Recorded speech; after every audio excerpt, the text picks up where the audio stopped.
Hello, my name is Kim Bearden, and welcome to a special edition of Dialogue. And today I have an unusual guest. The usual program director of the show is Willy Bearden. Hey, I'm here, and thank you for having me, Kim. This is we're kind of turning the tables today. Yes, we are, and I hope you enjoy the Q&A session that we've got laid out here. It's going to be an interesting interview because, as some folks know and some folks don't, we're married. We are married. Yes, and we first met in this very room 15 years ago. Yes, we did. It was in 2002 when I was working on the Elmwood Cemetery documentary, and we met right here on this very place. I think I was sitting over there, though, wasn't I? I think so. Okay. Well, it's nice to meet you back here again. Well, it's nice to meet you back in the studio after all these years, my wife. Well, my husband.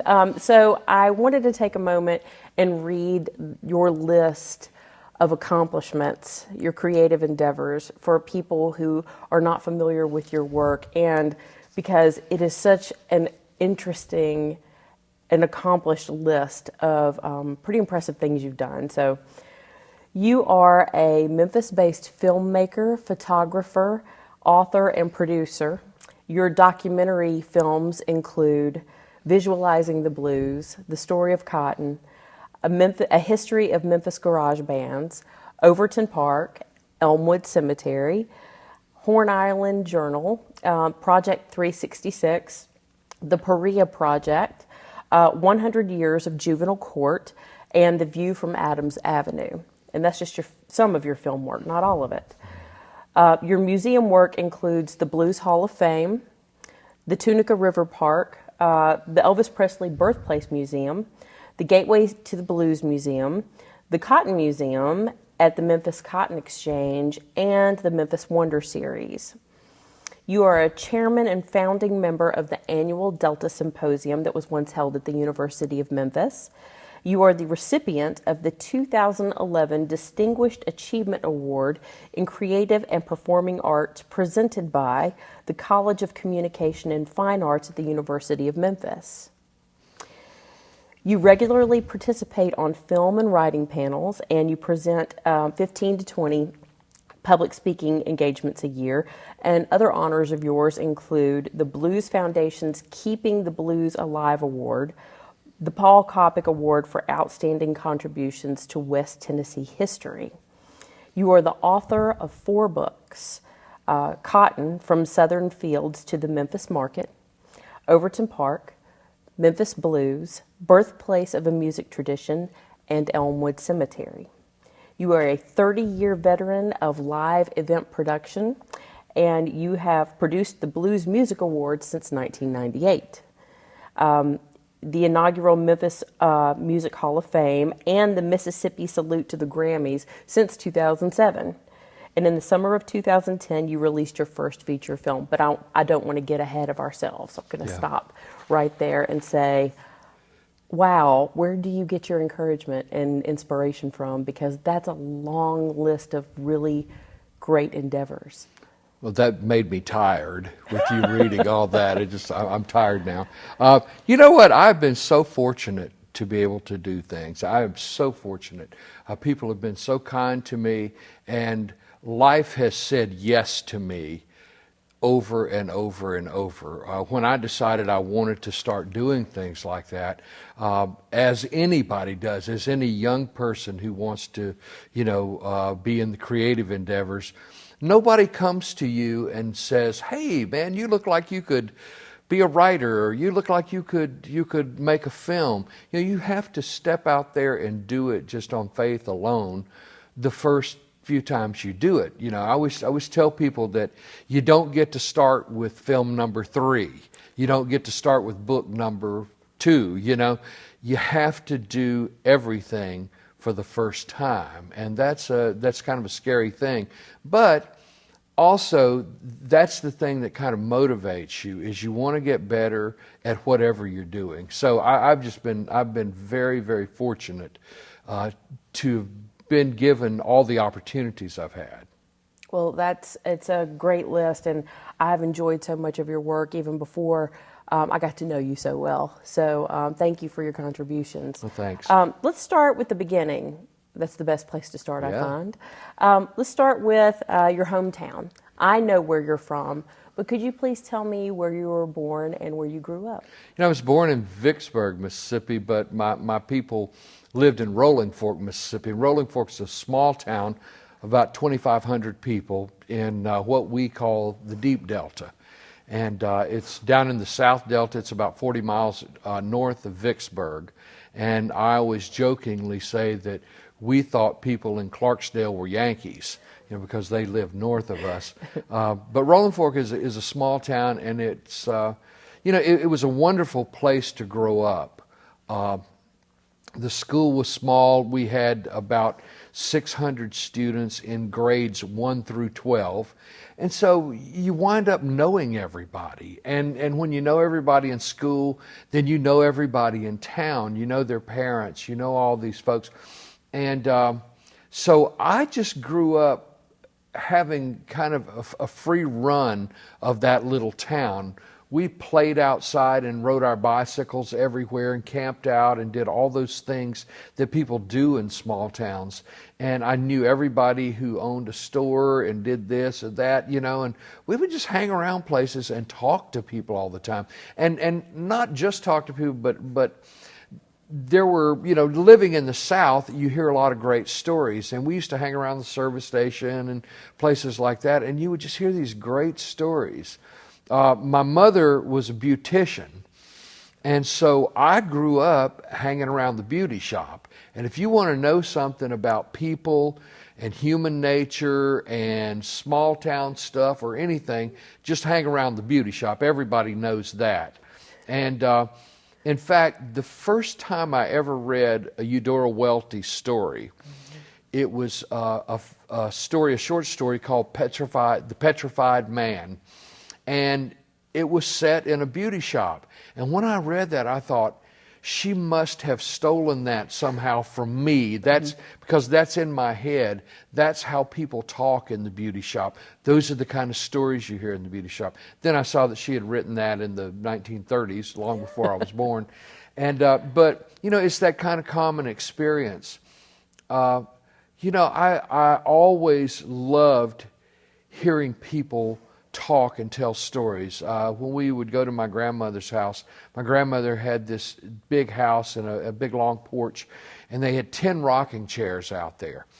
And late in the afternoon, kind of when everybody was through with their chores and things, they would sit out on those rocking chairs and just talk about all these things, talk about family stories and all that. And I think I just came by this storytelling tradition in a very organic way, just hearing these people. So, and it really stuck with me. And I thought that, I didn't know that it was the highest form of the art, but I think I always felt that it was.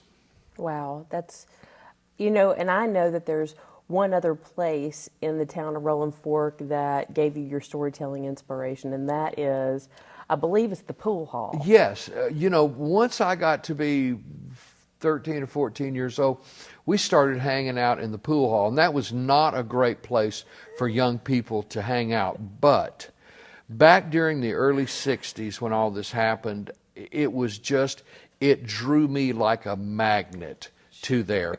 And in the pool hall, I think I really learned everything. I would listen to these people sitting there, these adults sitting there, and everything. They would talk about relationships and politics and race, and they would tell jokes, and they had advice on everything. And I listened to these people, and I really kind of sat at their feet, really soaking all this up. And I can remember a time, and I had probably turned about 16 by this time. So I'd been hanging out there 2 or 3 years.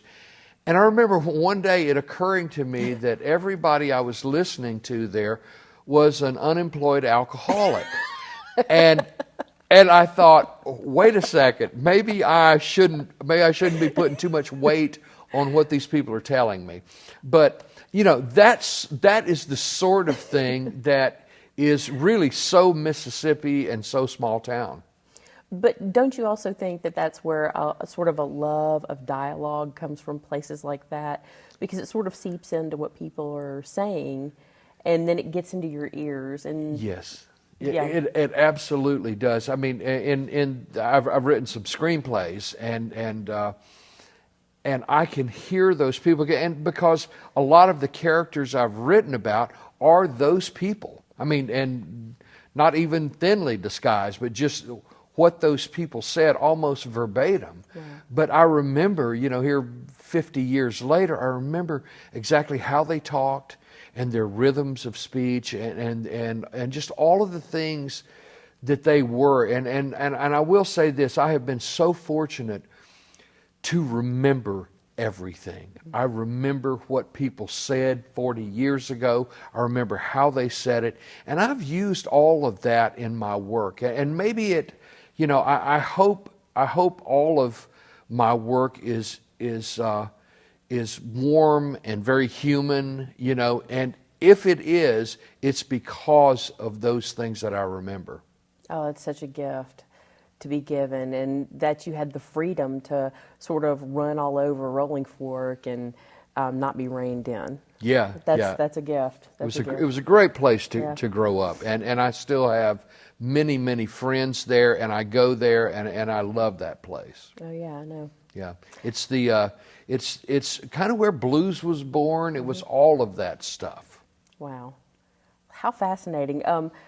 I know that you had to leave Rolling Fork at some point because there was no college in town, and I assume that you did go to college. Yes, I did. I saw, by the time I was probably 16 or so, I saw that my future was going to be sitting on a tractor seat or something, because that's what happens down there. People grow cotton and soybeans, and that was not anything that I wanted to do. I had grown up working on farms. I had chopped cotton. I had toted water in the fields. I had driven tractors and baled hay, and I'd done all those things. And I didn't mind the farm work so much, but the fact that every day something breaks. And so you're out in the middle of a 600-acre field, sitting there in the hot sun, and something has broken, and you hope somebody's going to ride by and come help you fix it. And it was just, that sort of thing drove me crazy. So yeah, I did leave. After I graduated from high school, I went to college at Northwest Mississippi Junior College in Senatobia. And I was able to do that. I grew up kind of poor, and I was able to do that because some people helped me and believed in me. And Grace Young, who was our music teacher there in Rolling Fork, really believed in me. And she insisted that I go to college. Mm-hmm. And she sent me to Northwest because her best friend, Dudley Davis, worked there and ran the speech and theater department. And so I went to Northwest, and I went there for 2 years, and I had a wonderful experience there in a small college. I was able to do a lot of plays. I was able to do some directing, and that's where I started. I really got the love for theater, and I started learning how to direct. And the teachers there were fascinating people. I had great teachers, and so that really got me started down the path that I ultimately took. And Dudley Davis is still a great friend of mine. He's my mentor. He's been like a father to me now for almost 50 years. Dudley's a wonderful person. I've had the pleasure, of meeting him, and I know how much you love him. Yeah, he's a wonderful person. He is a wonderful person. So you stayed at Northwest for several years, and you were afforded a lot of opportunity to sort of grow creatively. That's wonderful. I think that small colleges do that for people. Yes. But you did eventually have to leave Northwest because there's, it's only a 2-year program. Right. What happened next? Well, I went to Ole Miss, and I was at Ole Miss for 1 semester, and that was in 1971, and I was just not I was not into Ole Miss at the time. You know, the Vietnam War was going on at the time. I had become a little bit radicalized. My thinking had changed on a lot of things. And Ole Miss was just not the place for me then. Later, it would have been a perfect place for me, but then it wasn't. So I wound up moving to Memphis. I had friends here in Memphis that I'd known from college, and I moved here, and I started working here. And my first job in Memphis, and I was 21 years old, I drove a liquor delivery truck. And back then, there were 210 liquor stores in Memphis. And for a young, maybe stupid kid, you know, it was the perfect job because I was strong and I didn't mind carrying all the boxes and all that. But I got to drive this truck all over Memphis, and I learned Memphis like the back of my hand. And I was in South Memphis, North Memphis, East Memphis, everywhere. And I I was fascinated by the city. Having grown up in a small town, I was fascinated by the city. And when I got the chance to go to downtown Memphis and make deliveries in downtown, it was just like the greatest day of my life every time I got to do that. And I got to do that a couple of times a week. And I would wander around downtown on my lunch break, and I would drive around, and, you know, and just talk to people. I was never really been afraid of my fellow man. And so I talk to people. I ask people things. I'll tell somebody my life story, and then they'll tell me theirs. And I love that. So having that job, and I did that for like 2 years, having that job was one of the greatest things that ever happened to me. But I knew that I did not want to be a delivery truck driver for the rest of my life. So I moved on to things. I went back to college, and I got a job with Memphis City Schools, and I was a teacher's aide. And I taught at Sharp Elementary School down near Lamar, and right off Prescott. And I was a teacher's aide in a resource room for special education children, and we had first and second graders. And I loved that. And I really thought I was going to be a school teacher. I mean, for many years, and that's what I was working toward to get a degree. And I thought I was going to be a school teacher. And I really did love that. And I wound up a couple of years after that substitute teaching. I taught at Messick, and I taught at, I don't know, all of Cherokee Elementary, and just all over kind of this part of town or around the University of Memphis. But as fate does, fate intervened, and my friend George Larimore, who I had known at junior college, George had gone to University of Memphis after Northwest, and he had gotten his degree in journalism. And he went to work at Channel 13, which was the ABC affiliate at the time. And he was producing the 10 o'clock news. And I was so proud of him for doing that. He had really his dream had come true. Later, he produced the news at Channel 5 and Channel 3, then went on and had a long career producing Entertainment Tonight and Access Hollywood in Hollywood, California. So, I mean, he had a wonderful career. He and I are now business partners and still great friends. But back then, George asked me to help him shoot a film. And we were going down to West Point, Mississippi to shoot. It was like a Chamber of Commerce type film. So we had to get up very early in the morning. We got in the car. We were driving down there. It was about 5:30 in the morning because it was a couple of hour drive down there. And as we were driving down, he said, "Don't you want to look at the film camera?" And I said, "Well, yeah, I guess so." And so I turned around and got in the, reached over in the back seat and opened this case. And I pulled out this, it was a Canon Scoopix 16 millimeter film camera. And I remember putting the thing up to my eye, and it had a zoom lens, and I kept zooming in on him. I don't think I took that thing away from my eye for the next hour. I was fascinated with it. It was really the first time I'd ever seen a motion picture camera. So I think that kind of ignited my interest in filmmaking. He and I shot that film, and it was just a short 10-minute film. We went down there maybe 3 times, and George would let me shoot some of the scenes, mainly just put it on the tripod, push the button, and step away. So I wasn't doing any great cinematography, but I learned that, and then I watched him edit that. He had worked at Motion Picture Laboratory, and so I watched him edit that, and somehow I kind of filed all that away. And then a couple of years later, I was looking for something else to do. I was still thinking about teaching school, but I really wasn't as passionate about it.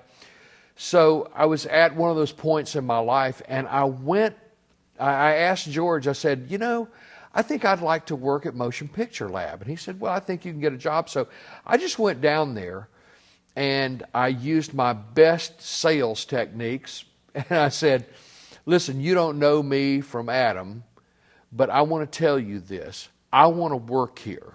And if you hire me, I'll be the best person you ever hired. Let me interrupt right now and just say, the first time that you ever told me that you worked at a place called Motion Picture Lab, I thought, there was a place in Memphis called Motion Picture Lab? Yes. Could you please tell everybody what that is? Yeah, MPL, as it was called, was at 781 South Main Street, which was kind of at Main and Crump Boulevard. And they did post-production on films, on 16-millimeter films. Back then, back in the 70s, 60s, and 70s, everybody shot 16-millimeter film. And when you edited that film, you actually took the film and you cut it and you spliced it together. So they did films for people all over the country. It was a pretty big outfit and a very important business for Memphis. Everybody, for many years, everybody that I knew in the business came through MPL. Okay. Everybody. And you could learn things there, and they were the kind of company, if you went to work for them, they would let you try different things. They would say, well, you did good doing this. Do you want to try doing color correction? Would you like to try being an editor? And they would see how you worked out. So I went to work there, and in just a few months, I was doing color correction on motion picture films, and I was doing film setup where you have to take all the different rolls and set it up so they can print into one film. And the funny thing about that was it was the first thing I had ever done in my life that I really, really understood. I mean, I completely understood how the film business worked. So I wound up working there for 9 years. I was a film editor for a while. I did color correction, and then they put me on the road as an account exec. And I traveled for almost 7 years for MPL, and I traveled all over this country, visiting filmmakers, visiting advertising agencies. And I mean, I was always in places like, Pittsburgh and Milwaukee and Minneapolis, Chicago, St. Louis, Kansas City, Omaha, Nebraska, Des Moines, Oklahoma City, Louisville, Kentucky. I traveled every other week. And I think by doing that, of course I got to know a lot of people. I got to know a lot of filmmakers. And when you're a salesman, nobody wants to see you before about 10 o'clock in the morning. And then everybody wants to have lunch with you because they know you're going to buy lunch, right? So, you're a really, the class favorite when you walk in around lunchtime because everybody knows they're going to get a free lunch. But so, getting to know people all over the country like that, I started going with people on location. They would say, hey, we're going to be shooting, a religious film, or we're going to be shooting a training film for Burlington Northern Railroad, or whatever, just any of a number of things. And they would say, why don't you come with us? And I would go out there and watch them. And, after a couple of years of that, I started, I'd be on location with somebody and I would think, well, I don't think I'd put the camera there, or I don't think the lighting is quite right, or I would think, well, the director didn't really get a great performance out of that person, or I would do it this way. And one day it hit me, I thought, you know what? I think I could do this. I think I could be a filmmaker. I could be a director because I know the technical side of it, but I think I know the people side of it too. And so much of filmmaking really just is people having the confidence in you to be able to walk them through this process, if they're the actor or whoever, or if they're a cinematographer, for you to tell them what you want and to give them your vision of how to do things. And I think I learned that, and then I think that gave me permission, or I gave myself permission, to start my own business. You really got the chance to study filmmaking. That is what it sounds like to me. I mean, it sounds like it was on the street study. You know, it was, and I can't imagine that anybody who has gone to any college or university and studied filmmaking had a better education than I did. Right. I really can't imagine, because I know, when you're in college, you get to do a couple of student films and that sort of thing. But I had 9 years of this. Yeah. And I was able to watch people, and I would see things that worked and then things that didn't work. And with working at MPL, there were so many really smart people who worked there, and I had so many mentors. Yeah, it sounds like, yeah. I really did, and I would ask a million questions. I really learned how to be a pretty good photographer by working there, because there were so many good photographers there. And I just learned so much, and people were so kind to me in always being there for every stupid question I asked. But I really did learn. And, people like Mike Matheny and Bob Nallner and Blaine Baker and people like that were just so kind to me. I produced things there for MPL. And, the editors there, Phil Gaston was my editor for a long time. Pat Witt I edited with a lot. You have great graphics people, Bill Urian and Crean Souslis, and just a lot of people like that. I just learned from all of those people. I was going to ask where you got your encouragement from, but it sounds to me like it came a little bit from the outside, from people saying, sure, I'll answer your questions, and it sounds like you've got a good idea, but it sounds like you just had faith. I did have faith, and I think that any time that you're going to step out and do something in the creative world, you're opening yourself up for a lot of criticism and maybe jealousy or whatever. But people are going to be watching, and people will tell you if they don't like stuff. I have run into strangers before, and people, in fact, when I was making the documentary on Overton Park, and it was one of my first documentaries, it was the first hour-long documentary I did, this guy just came up to me one day and said, "Hey, here, you're making this documentary on Overton Park?" And I said, "Yeah, I am." And I didn't know the guy or anything. He says, "Don't screw it up."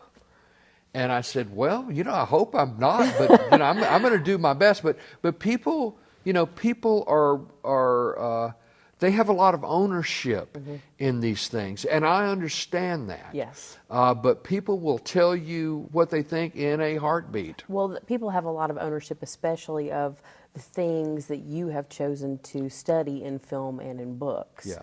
I mean, your entire list could be brought up for scrutiny because these are the institutions by which we identify ourselves.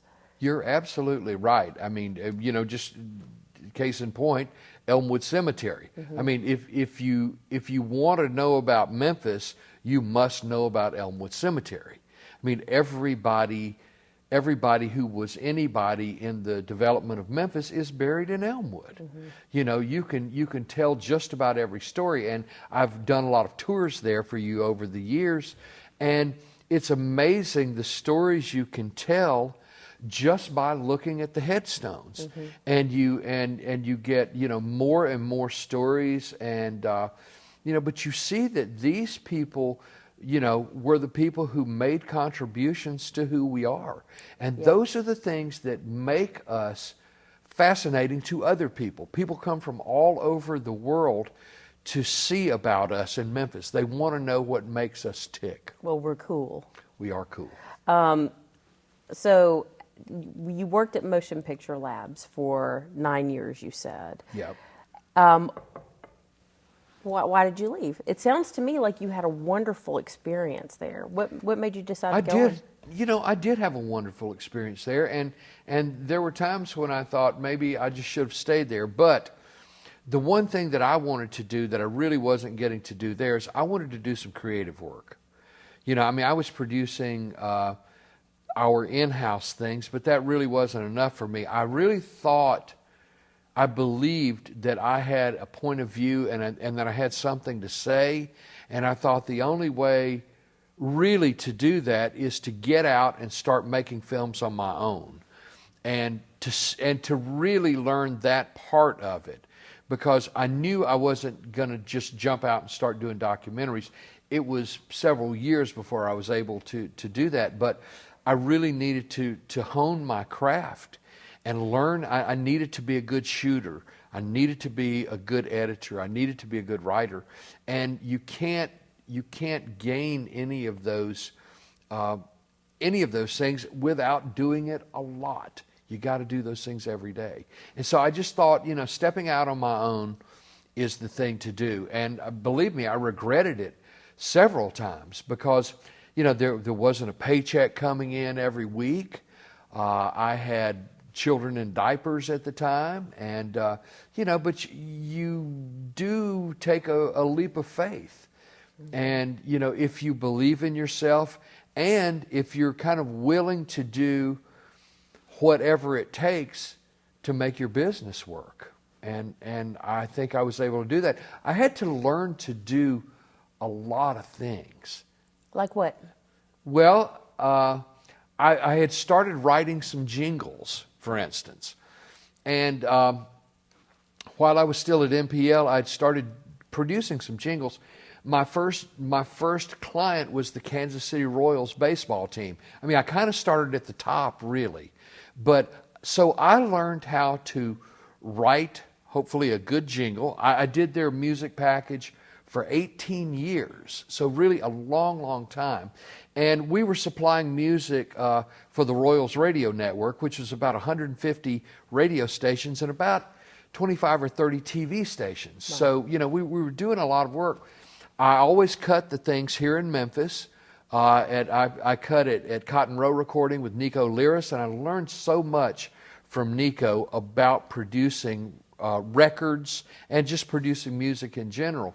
So, I learned how to do that, and for a long time I thought, well, this is what I'm going to do for the rest of my career. I'm going to be a jingle writer. And that was great. But then I started producing some live events, some corporate conventions. Okay. And then I started doing more training films and marketing films. And then I started writing scripts. And so I was gaining these skills as I went along. And little did I know, but I was preparing myself to be able to kind of do it on my own, to kind of do all of that.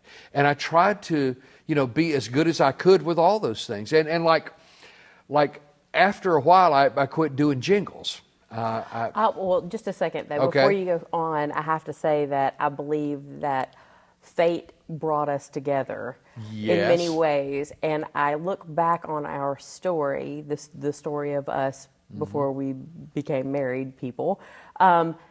There was one jingle in particular that you did that played throughout my childhood and teenage years. It was on the radio all of the time. I remember it very well. I know my friends would remember it very well. Anybody who listened to the radio would remember it. Yeah. During the all of the 80s and the early 90s. It was the Goulds.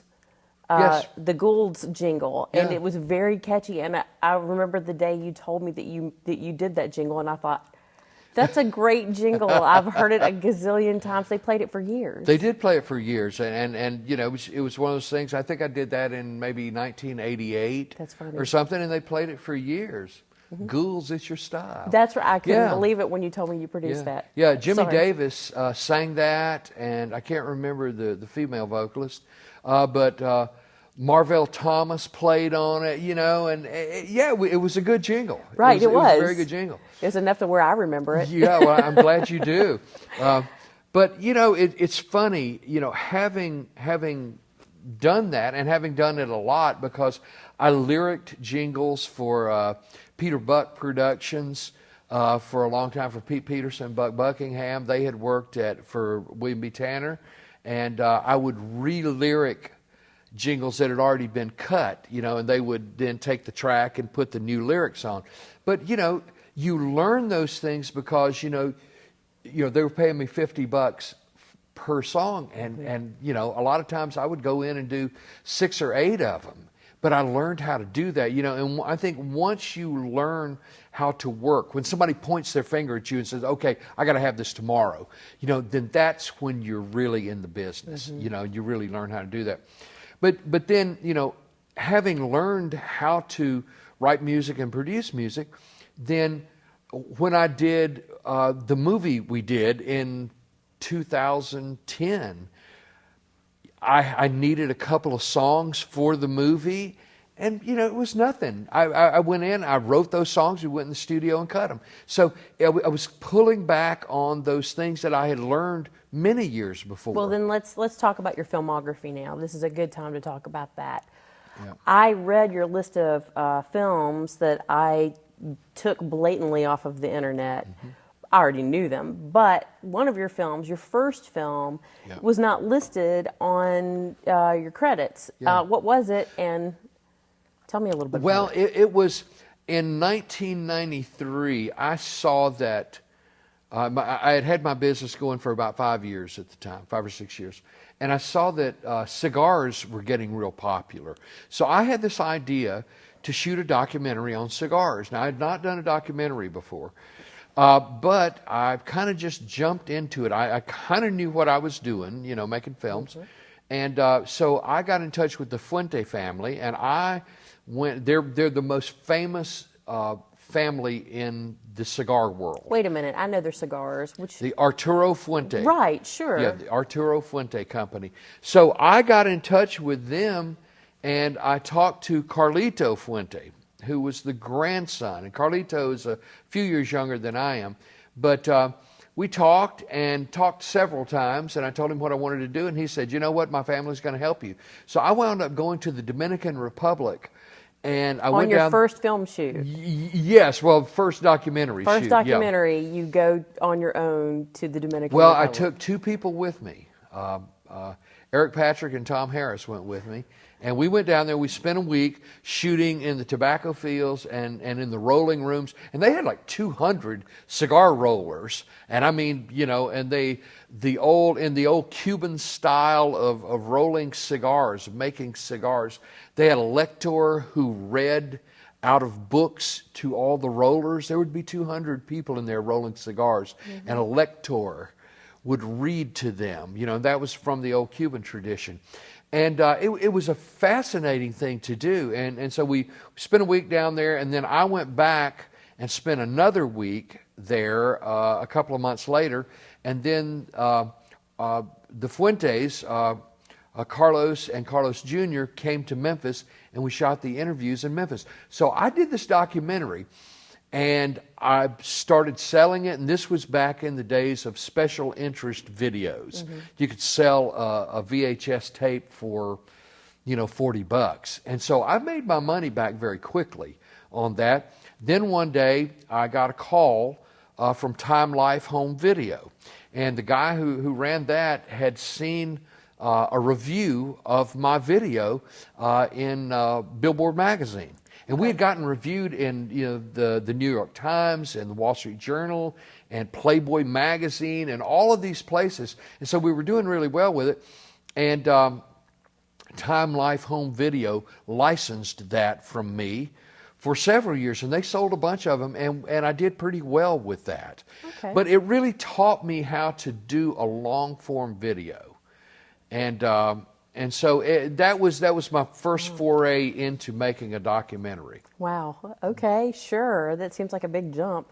I don't know that I would have the courage to jump directly into the Dominican Republic, but I applaud you. That's amazing. Well, I tell you what, I did have the confidence to do those Good. things, and a lot of times I think you just have to jump. Yeah.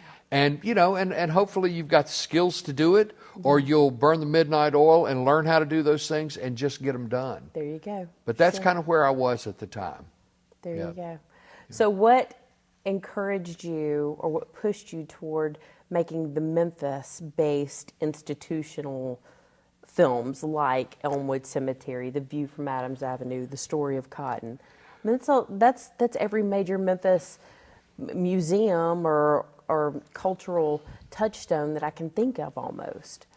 Yeah, what I saw as I was, around the city and I knew a lot of people, what I saw is that the people who knew these things either weren't great storytellers or they had invested in a PhD and kind of didn't want to tell you, And I'm not talking about everybody, but I think, this was just when we started doing what is now called, popular history. Sure. And we started popularizing our story. And there wasn't a lot of that going on, but I was maybe in the first wave of that in Memphis. WKNO was showing those Memphis memoir shows. And I thought, this is the perfect place for me to kind of jump in and tell these stories, because I thought that when you have these big institutions, when you have Overton Park, what can you tell if you tell the Overton Park story? You can certainly tell the story of early Memphis. You can tell the story of the progressive movement and how politicians started giving citizens more than just maybe police and fire protection. People wanted amenities. And when this started happening around the turn of the century, that's what the city was doing. They were becoming more progressive. You could tell the civil rights story. You can tell, our first public art museum story. You can tell the zoo story. You tell the old forest. And then probably the greatest story of Overton Park is the I-40 controversy. Sure. So I looked at that and I thought, there are about 10 stories here inside this one package that's called Overton Park, and I think I can tell that story. And so, there was a lot of writing, there was a lot of research, there was a lot of searching out photographs and film footage and things like that. And it was a very, very big job. It was a whopper of a job, and it was kind of scary, to be honest. I mean, I feel kind of like the dog who's been chasing cars forever, and I finally caught one. What do you do now? Sure.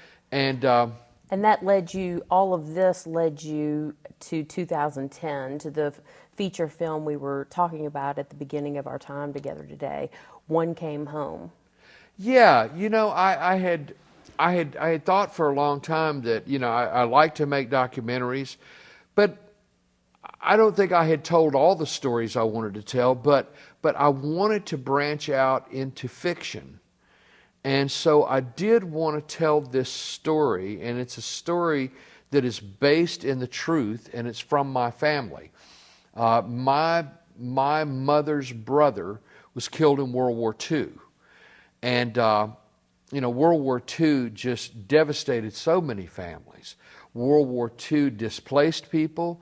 It was kind of the turning point in so many people's lives where, maybe it was the first time they had ever left the state, because we went from a rural society to a more, cosmopolitan society, after the Second World War. So I took this story about my uncle getting killed. He was in the army, and he was killed in March of 1945 in Holland. And my grandmother, for years, would look in the back of the VFW or maybe American Legion magazines, because people would write things in there. It was like little want ads, and people would say, I was with so-and-so when he was killed in France, or I was with this person. If you want to know information, please write me. Because, of course, we had no internet. Most people didn't have phones still back then. So all of that was going on, and she connected with somebody who had known my uncle. And so I took the truth of that story, and my writing partner, David Tankersley, and I wrote a screenplay about that, and we made that film in Memphis. The people at Davies Manor were so kind to let us use that historic house as a location, and we shot out there for about a month, and we shot in other places around the Mid-South, but mainly at Davies Manor, and we made a film. It's all local actors. It was starring Corey Parker and Haley Giles, and my daughter Savannah Bearden, who's a fine actress, and Cookie Ewing, who for many years was the director of the theater at Rhodes College. And we made a fine little film. And it was very gratifying, but I will say this, it was the hardest thing I've ever done. I've done a lot of hard things, but that was hard times 10.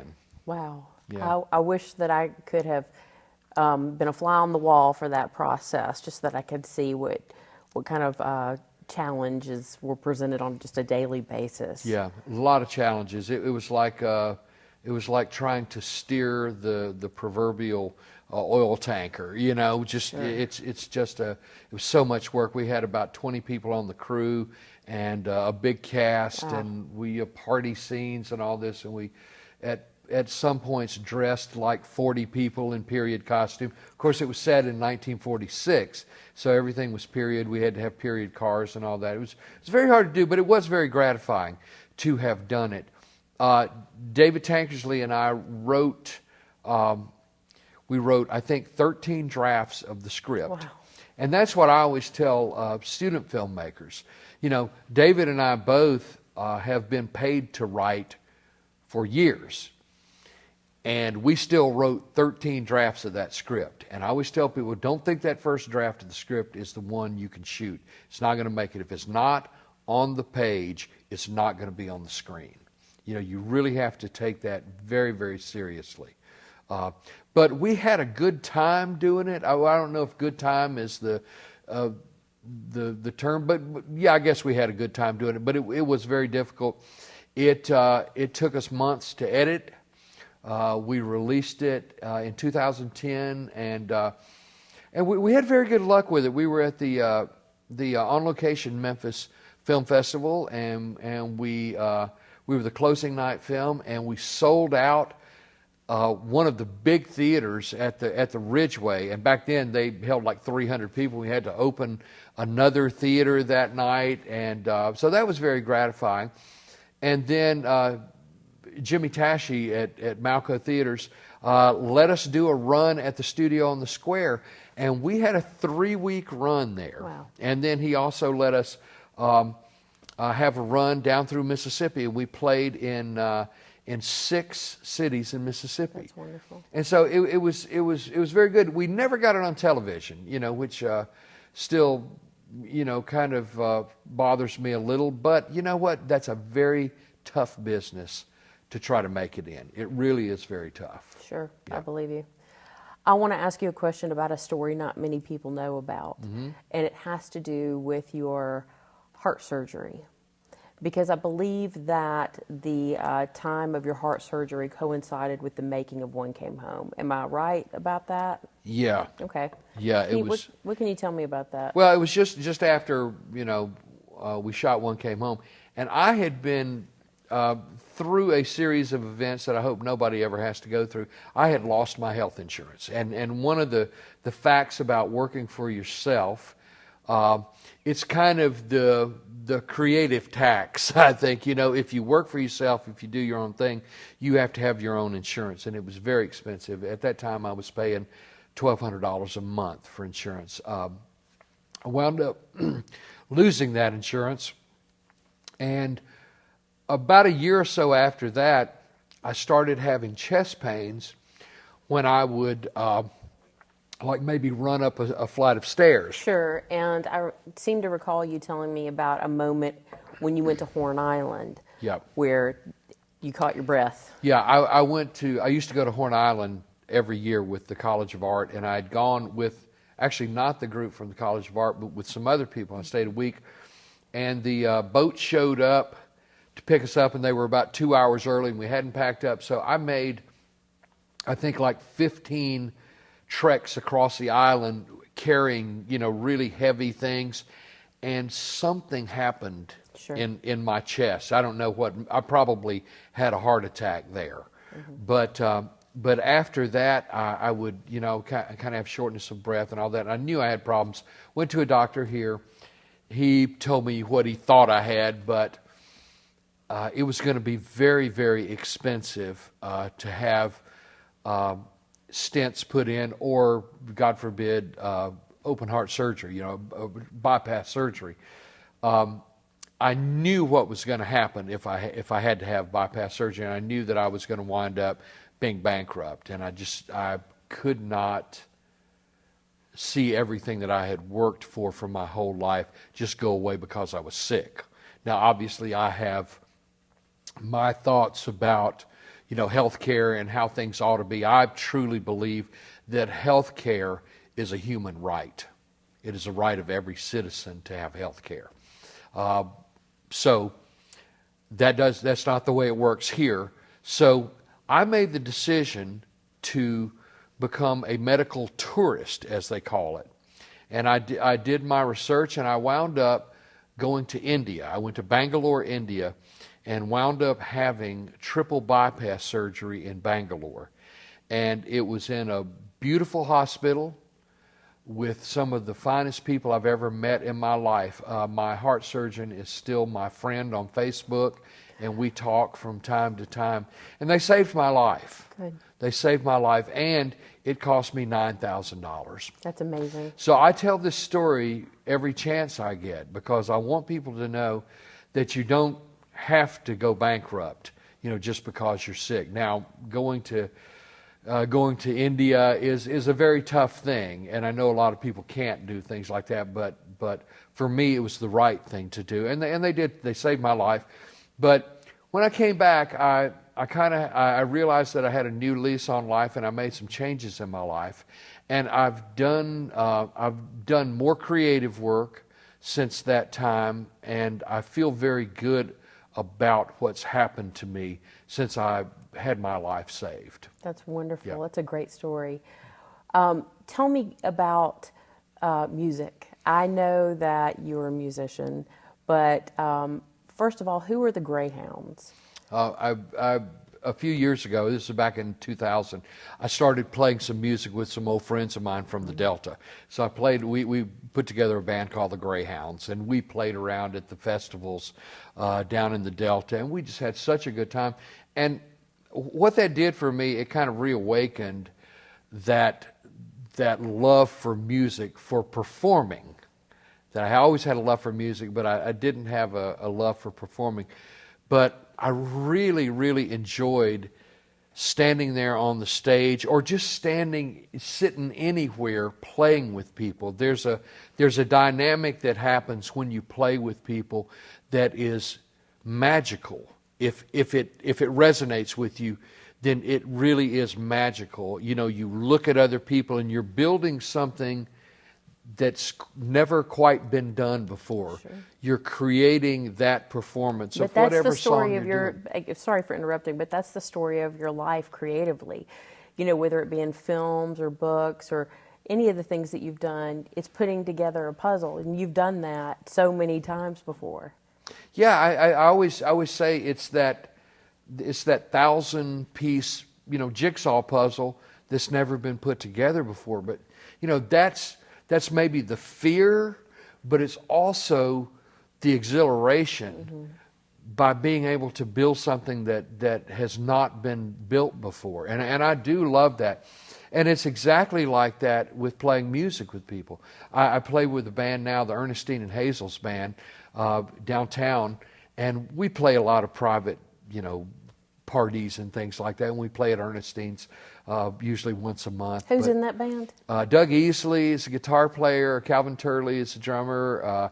Robert Toombs, Robert Nighthawk plays keyboards. Tom Clary, trumpet, and Gary Topper plays saxophone, and John Lightman plays bass guitar. And we have a great time. We love playing. We play around a lot. A lot of people come down to hear us every time we play. But it's that thing again. It's making something, with a group of people, and it's just that group dynamic that just really feels good. It lifts my soul. Tell me this: what is Propaganda TV, and who's involved with that project? Well, about a year ago, I wanted to start a television channel. With the current technology, many people have Roku, Roku or Apple TV or Amazon Fire, Google, Chromecast, all of these things. And these things allow you to watch television over your Wi-Fi signal. And so Roku, there are about 2,000 Roku channels out there. Now, you can watch anything. You can watch the knitting channel. You can just watch anything you want to watch. So my partner, George Larimore, who, I've said before, we've been friends for 47 years now, but we wanted to start a channel. And what we've done is we've started Propaganda TV, and it's on Roku and Apple TV, and also on the internet at propagandatv.net. But what we've done is we've gotten all the old propaganda films from the 40s, 50s, 60s, and 70s, and we've kind of curated those. What I saw that hadn't been done is people hadn't really talked about why these films are important. You remember the old duck and cover films that they would show about nuclear annihilation. Duck and cover, kids, jump under your desk, and you'll be okay. So we took those kinds of films and really every kind of propaganda, TV commercials, all of these things. And so we have a lot of categories, and we have about 140 films on the channel now, and people seem to really like the channel. It really is fun, and it's a look back at really who we are as Americans. Willy, I am just always blown away talking to you about your life accomplishments and your story, and that's just another part of the quilt that is your life. Please tell me, what would you like to be remembered for? I think I want to be remembered as somebody who was enthusiastic, somebody who loved the place they lived in, Memphis and the Delta. I want to be remembered as someone who said yes to life at every turn, and I want to be remembered as somebody who helped other people, who mentored other people and has been as good to people as they have been to me. That's how I want to be remembered. It's life is a precious thing, and it's something that I learned kind of the hard way. But I love life, and I want to keep doing these things. Well, it has been my pleasure to talk to you this afternoon. As you know, I enjoy so much talking with you in our lives, but also on television now. So thank you for giving me the opportunity to interview you today for the Library Channel, and just thanks for being you. Thank you.